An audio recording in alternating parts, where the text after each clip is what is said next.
पहले के समय में कोई नौकरी चाकरी के साधन नहीं थे, न ही इतनी एजुकेशन थी। पढ़े लिखे लोग कम होते थे। मेन काम खेती बाड़ी होता था या पशु पालन होता था। उसी में सभी लोग अपना गुजारा करते थे। इसी पर मैं एक आपको सच्ची घटना के बारे में बताना चाहती हूँ। यदि आपको पसंद आए तो अवश्य लाइक और सब्सक्राइब करना। किसी गांव के अंदर एक किसान था। उसकी पत्नी बहुत बहादुर तथा काम करने वाली थी। हमेशा ही यदि पति को बुखार होता या कोई गड़बड़ होती तो खुद हल जोत लेती थी, खुद ही सारा काम कर लेती थी। गाड़ी में बैल जोतना, गाड़ी में खेतों से बोझा लेके आना, बरोटे लेके आना, सभी काम करने में निपुण थी। घर के काम में भी बहुत निपुण थी। घर का भी कर लेती, बाहर का भी कर लेती, पशुओं का भी कर लेती। लेकिन समय ऐसा था कि काम करते करते भी लोगों के पास अभाव था। क्यों? सब कुछ बरसात पर निर्भर होता था। यदि बरसात होती थी तो खेती होती थी, बरसात नहीं होती थी तो खेती नहीं होती थी। इसीलिए लोगों के पास संसाधनों की कमी थी। लोगों का पैसा था। जिनके पास साधन नहीं थे या कामचोर थे, वो क्या करते थे, किसी के बैल देख लिए, रात को छुप के बैठ गए और रात को उनके बैल खोल लिए और काफ़ी दूर जाकर उनको बेच दिया। कभी किसी की भैंस चोरी कर ली, भैंस खोल कर ले गए रात को और दूर जाके बेच दिया। चोर उचक्कों का जो कमा के नहीं खाना चाहते थे, उनका यही साधन था कि चोरी करते और अपना गुजारा करते। उन्हें चोरी करना ही एक काम लगता था।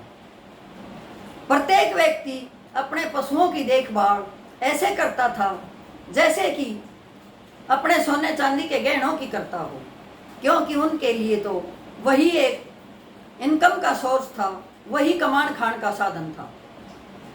एक बार क्या होता है कि उस बहादुर औरत के घर में चोर घुस जाता है।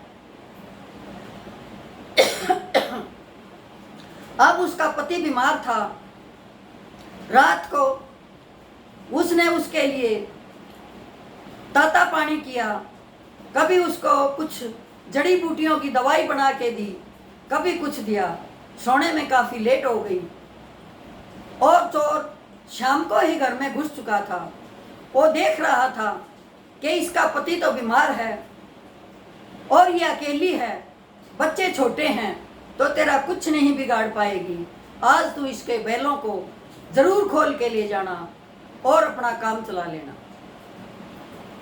चोर बैलों की खोर के नीचे बैठा हुआ था और सारा नज़ारा देख रहा था कि ये औरत कैसे अपने पति की सेवा कर रही है। कभी बच्चों को संभाल रही है, कभी बैलों की सानी बह रही है, कभी भैंस का दूध निकाल रही है। ये तो बीजी है, थक हार के सो जाएगी और तू इनके बैलों को खोल के ले जाना और चोरी करके अपना काम चला लेना। अब थक हार के वो भी सो गई। जो ही वो सोई, चोर ने सोचा कि अभी मौका है इसके बैलों को खोलने का। लेकिन बैल उसने ऐसे बना रखे थे कि उस औरत के बगैर कहीं बाहर जाते ही नहीं थे। बैलों को हुक्म देती कि तुम बाहर जाओ तो बाहर जाते थे, नहीं तो घर में ही अड़के खड़े हो जाते थे और वो बाहर नहीं निकलते थे। अपनी मालकिन का ऐसा हुक्म मानते थे कि जैसे पढ़ा रखे हों। अब चोर ने दोनों बैलों को खोला, उनके किवाड़ खोले और गेट में से बाहर निकालने लगा। बैल अड़के खड़े हो गए, क्योंकि बैलों को अपनी मालकिन दिखाई नहीं दी और चोर की बैल माने नहीं और अड़के खड़े हो गए और बाहर निकले ही नहीं। जो ही उसने कोशिश की बैलों को निकालने की, जाटनी की आंख खुल जाती है और वो देखती है कि चोर कोशिश कर रहा है बैलों को बाहर निकालने के लिए। और लेटी लेटी देखती रही कि चलो देखती हूँ, इसने कोशिश करने दे, दिखा ये मेरे बैलों को बाहर निकाले या ये खुद निकले। लेकिन वो कोशिश कर रहा था।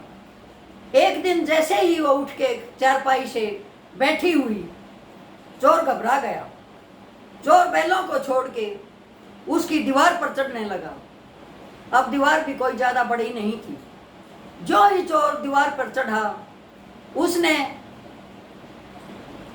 पैर पकड़ के नीचे गिरा दिया और एक मुक्का उसके मुंह पे ऐसा मारा कि उसका मुंह ही बाक्या हो गया।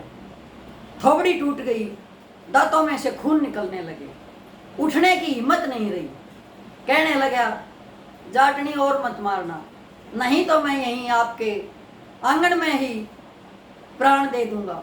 और मत मारना मुझे, मैं आपकी काली को कभी ऐसी गलती नहीं की करूंगा।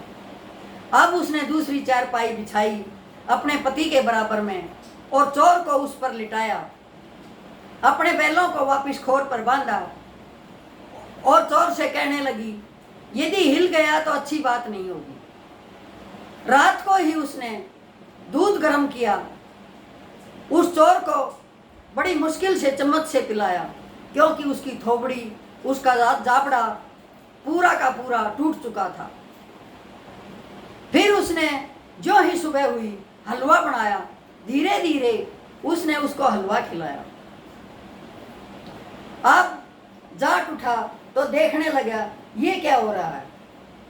अब जाटनी ने रात का सारा वृत्तांत अपने पति को सुनाया कि ये मूर्ख मेरे बैल खोलने आया था और अपनी थोबड़ी तुड़वा बैठा, मैंने इसको मारा और इसका जाबड़ा टूट गया।